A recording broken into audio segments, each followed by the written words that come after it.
मुख्यमंत्री जी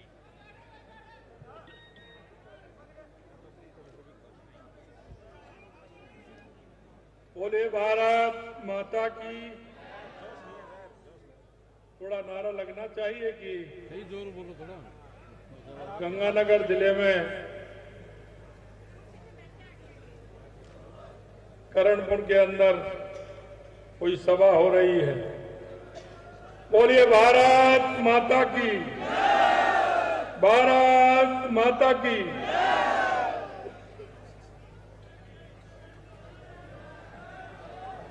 आज के इस सभा में भारतीय जनता पार्टी राजस्थान के वरिष्ठ नेता, पूर्व प्रदेश अध्यक्ष सम्मानीय सतीश पूनिया जी, हमारी पार्टी के प्रदेश के उपाध्यक्ष और इस संभाग के प्रभारी सम्मानीय सीआर चौधरी साहब,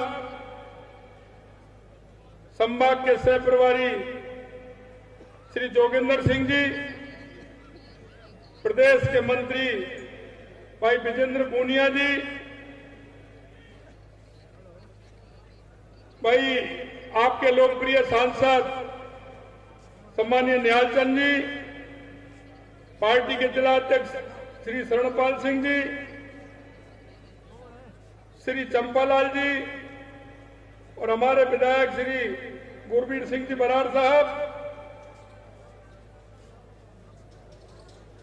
सुमित गोदारा जी, संजीव बेनीवाल जी, डॉक्टर विश्वनाथ जी, सम्मानित तारतन सारस्वत जी, प्रमोद कुमार जी डेलू साहब, प्रदीप दरड़ जी और पार्टी के पूर्व जिलाध्यक्ष महेंद्र सोढ़ी जी, और जिनको आज आप सभी जिस और मन और विश्वास के साथ आपके बीच में प्रत्याशी के रूप में है, ऐसे भाई सुरेंद्र पाल टीटी साहब, एक बार जोरदार तालियां बजा के उनका स्वागत करें। मित्रों, मैं आप सभी से निवेदन करना चाहता हूं कि आज का दिन ऐसा दिन है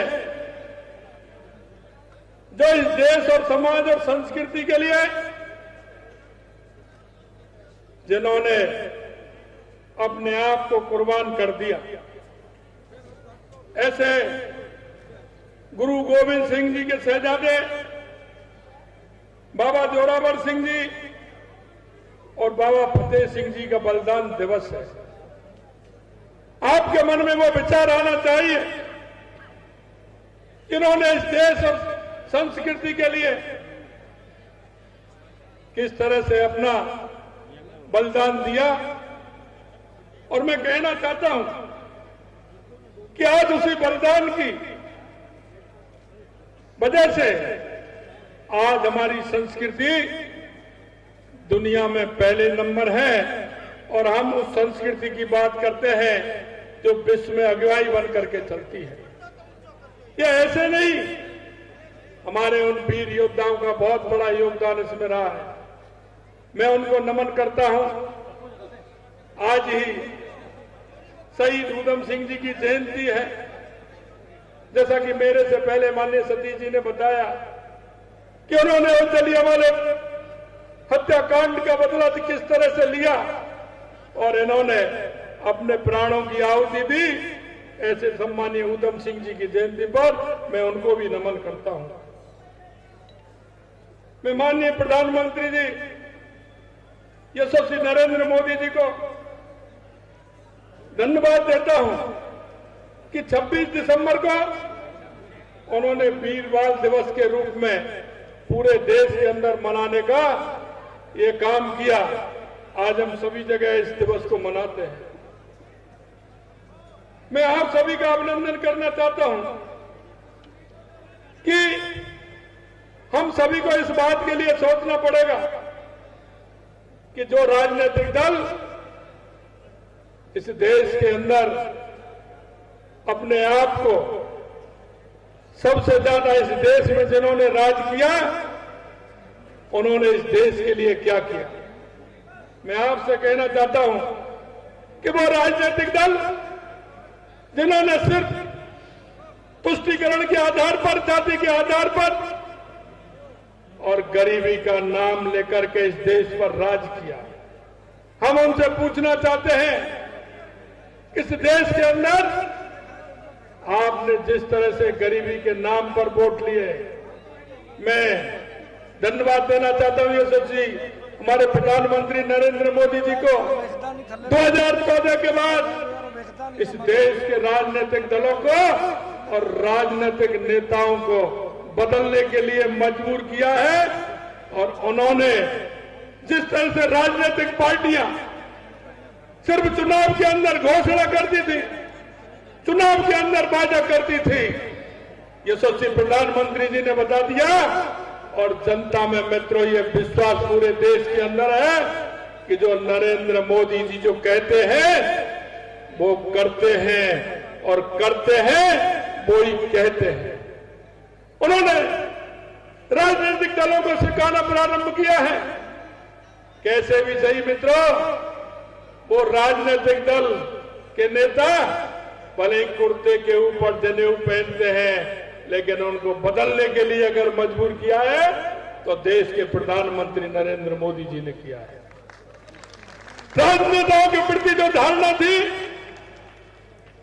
राजनेताओं ने जिस तरह से अपनी स्थिति बनाई थी, अगर उसे भी बदलने का काम किया है तो देश के यशस्वी प्रधानमंत्री नरेंद्र मोदी जी ने किया है। आए दिन आप 2014 से पहले सुनते थे कि किस तरह के घोटाले देश में होते थे, किस तरह की स्थिति देश के अंदर होती थी। कोई किसी बस स्टैंड पर बम फोड़ करके चला जाता था, कोई किसी रेलवे स्टेशन पर फोड़ता था, तो कोई किसी गुरुद्वारे के सामने फोड़ करके चला जाता था, तो कोई मंदिर के सामने फोड़ करके चला जाता था। यह नरेंद्र मोदी जी का युग है। 2014 के बाद उन्होंने दिखा दिया कि यह 56 इंच छाती का व्यक्ति है या कोई कुछ होने वाला नहीं है।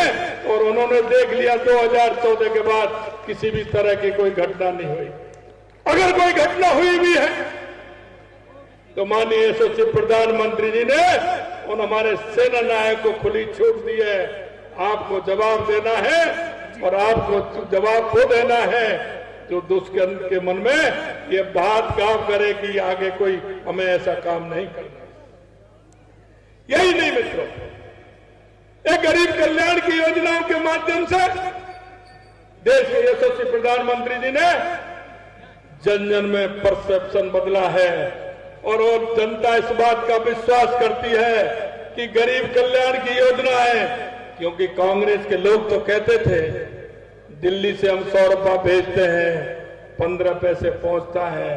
माननीय यशस्वी प्रधानमंत्री नरेंद्र मोदी जी ने ये करके दिखा दिया कि हम 100 रुपए देंगे तो 100 के 100 रुपए उस व्यक्ति के पास पहुंचेंगे। मैं आपसे निवेदन एक और करना चाहता हूं मित्रों कि हमारे देश के यशस्वी प्रधानमंत्री जी जिस तरह से जन जन की भावना को रखते हुए उन्होंने देश के एक एक नागरिक, आपने मन की बात के अंदर सुना होगा, वो कहते हैं कि एक कोई गांव में बैठा व्यक्ति, सड़क पर चलता हुआ व्यक्ति अगर कोई अच्छे विचार देता है, अच्छी बात कहता है, तो देश के प्रधानमंत्री नरेंद्र मोदी जी उसका मन की बात में भी जिक्र करते हैं और उस व्यक्ति की बात सुन करके उसको लागू भी करते हैं। मैं आपसे इतना कहना चाहता हूं, इस क्षेत्र में मुझे पता है नशा का बहुत बड़ा प्रमुख समस्या है। मैं आपको बताना चाहता हूं, यहाँ के लिए नशा मुक्ति के लिए अलग से योजना बनाई जाएगी और उस योजना पर काम होगा। हमारे युवाओं को भटकने नहीं दिया जाएगा, किसी भी तरह से उनको रास्ते से अलग नहीं होने दिया जाएगा। ये राजस्थान सरकार में मुख्यमंत्री होने के नाते आपको मैं विश्वास दिलाता हूं।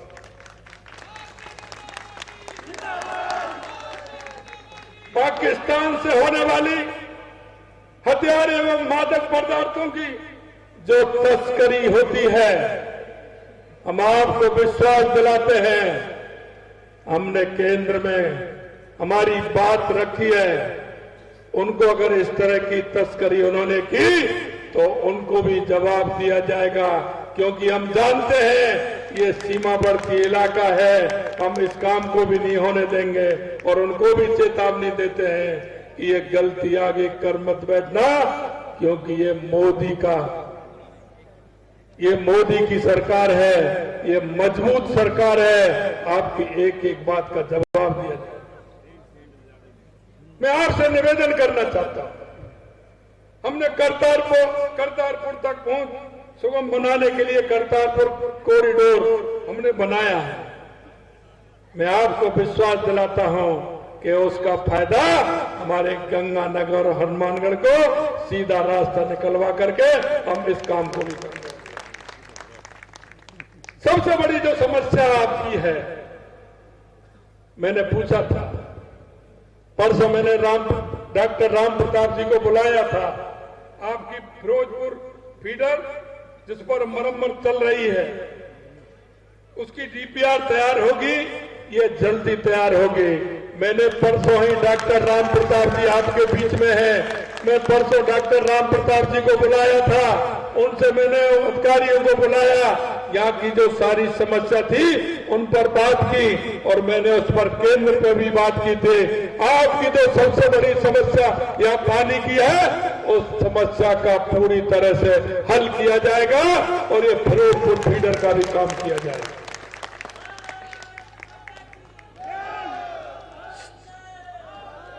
सिंचाई के लिए जो आपकी गंगा नहर पानी की समुचित व्यवस्था सुचारू रूप से व्यवस्था हो, उसकी भी व्यवस्था ठीक प्रकार से की जाएगी। या कच्चे खालों और नहरों का निर्माण करवाया जाएगा। नहरी क्षेत्र में सुदृढ़ीकरण के लिए एक मजबूत योजना बनाई जाएगी, क्योंकि हमें पता है, हम जानते हैं, हमारे 2 जिले प्रदेश के अंदर हनुमानगढ़ और गंगानगर ये ऐसे जिले हैं जो कृषि क्षेत्र में राजस्थान में सबसे आगे हैं। इन जिलों का अलग से ध्यान रखते हुए इनकी सिंचाई व्यवस्था पर पूर्ण ध्यान दिया जाएगा।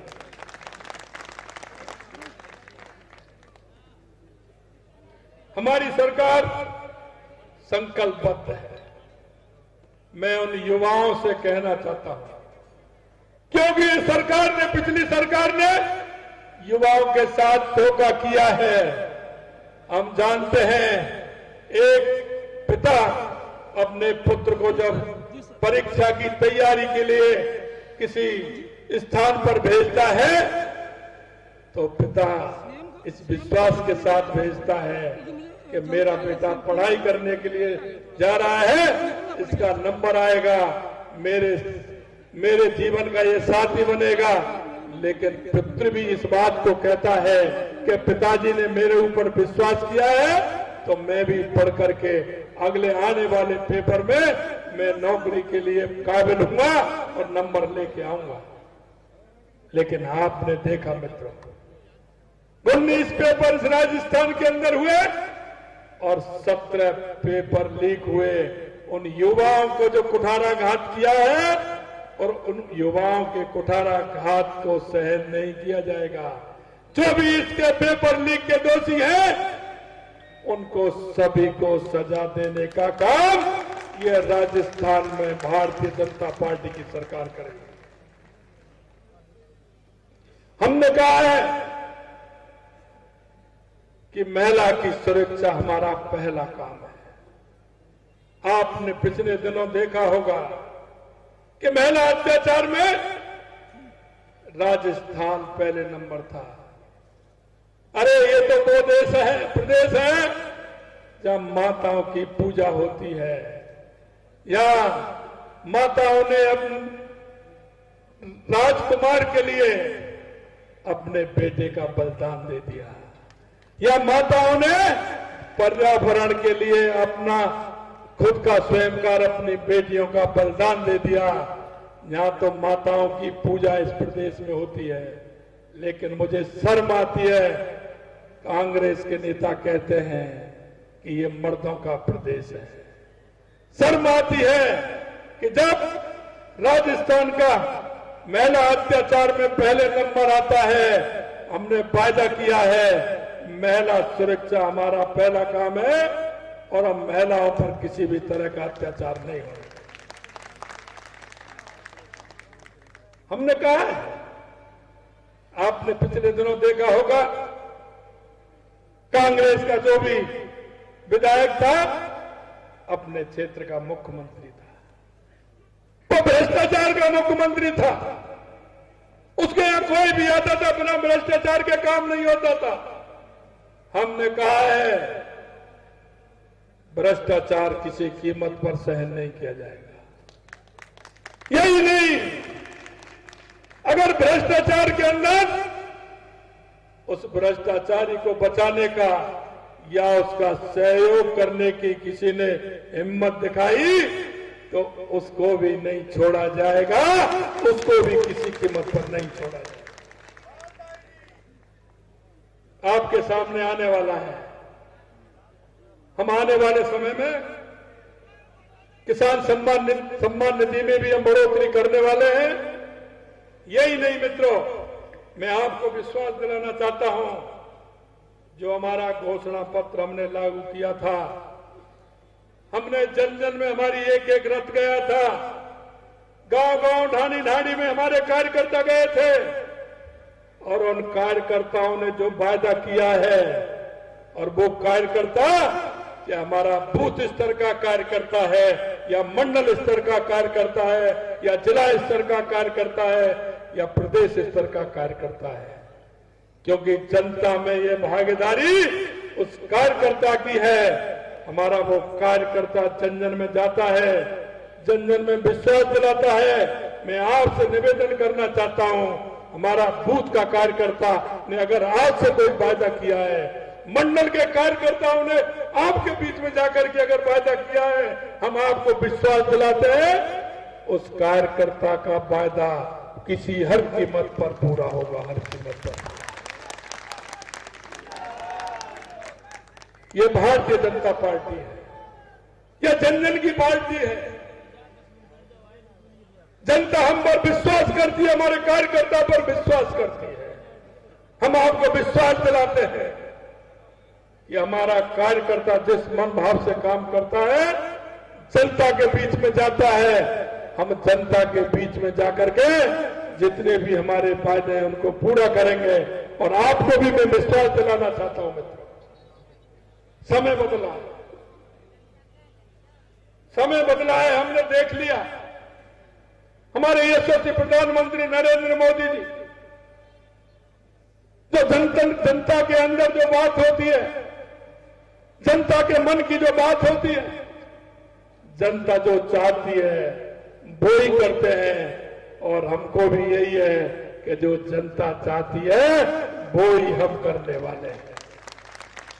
मैं आपसे इतना ही निवेदन करना चाहता हूं, आपके बीच में आपके जाने पहचाने ऐसे प्रत्याशी लगातार आपकी सेवा करते आ रहे हैं। मैं आपको इतना विश्वास दिलाता हूं कि हमारे टीटी साहब हमेशा आपके क्षेत्र की चिंता करते हैं। ये ऐसे व्यक्तित्व के धनी हैं, आप इनको जिता करके भेजेंगे, मुझे पूर्ण विश्वास है कि आप उनको बहुत अच्छे मार्जिन के जिता करके भेजने वाले हैं। मैं आपको यही विश्वास दिलाता हूं कि ये आपके बीच में रहेंगे और ये समस्या का समाधान भी करेंगे और समस्याओं को सुनेंगे, आपकी बात वहां तक पहुंचाएंगे नहीं। ये आपके विश्वास पर आपके जो काम है उन सारे कामों को करवाने के लिए प्रमुखता से रहेंगे। आपको यह भी विश्वास दिलाता हूं कि आप इन्हें जिताकर भेजिए, फिर देखिए होता है क्या।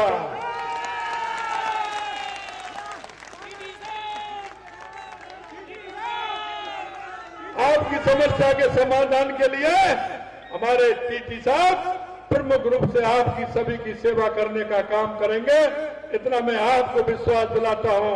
आप सभी ने इतनी बड़ी संख्या में, और मैंने देखा रोड शो में जितनी बड़ी संख्या में आए, मैं निश्चित रूप से कह सकता हूं कि माननीय हमारे टीटी साहब बहुत बड़े अंतराल से जीतने वाले हैं।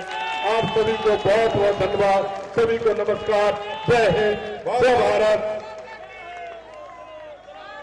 बोले सो निहाल, बोले सो निहाल। भारत माता की। व्यापार मंडल के अध्यक्ष जी अपना मोमेंटो देने के लिए आ जाएं। व्यापार मंडल के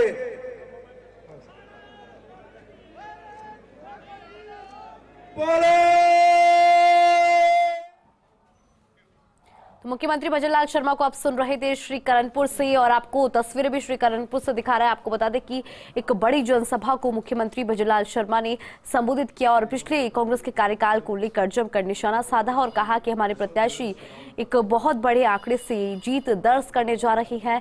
प्रधानमंत्री नरेंद्र मोदी की गारंटीज का जिक्र किया, तमाम योजनाओं के बारे में भी उन्होंने जानकारी दी और योजनाओं का जिक्र करते हुए नजर आया। आपको जानकारी दे दें कि श्री करणपुर की रण में खुद मुख्यमंत्री भजनलाल शर्मा उतरे और लाइव तस्वीरें हमने आपको दिखाई श्री करणपुर से, जहां पे सबसे पहले अगर बात करें मुख्यमंत्री के पूरे कार्यक्रम की तो एक बार फिर से हम नजर डाल लेते हैं, क्योंकि सबसे पहले मुख्यमंत्री ने गुरुद्वारे में मत्था टेका, अरदास की, और अगर उसके बाद की बात की जाए तो मुख्यमंत्री के द्वारा एक रोड शो किया गया। 1 किलोमीटर का ये रोड शो था और उसके बाद मुख्यमंत्री सीधा जनसभा स्थल पर पहुंचे और यहाँ पर आकर इन्होंने सुरेंद्रपाल टीटी के समर्थन में जनसभा की, जो कि भारतीय जनता पार्टी के प्रत्याशी है श्री करणपुर विधानसभा सीट से। आपको जानकारी दे दें कि 5 जनवरी को यहां पर वोटिंग होगी, मतदान होगा। तो ऐसे में श्री करणपुर से खुद मुख्यमंत्री भजनलाल शर्मा हुकार भरते हुए नजर आए और दम भरते हुए नजर आए। आपको जानकारी दे दें कि मुख्यमंत्री भजनलाल शर्मा ने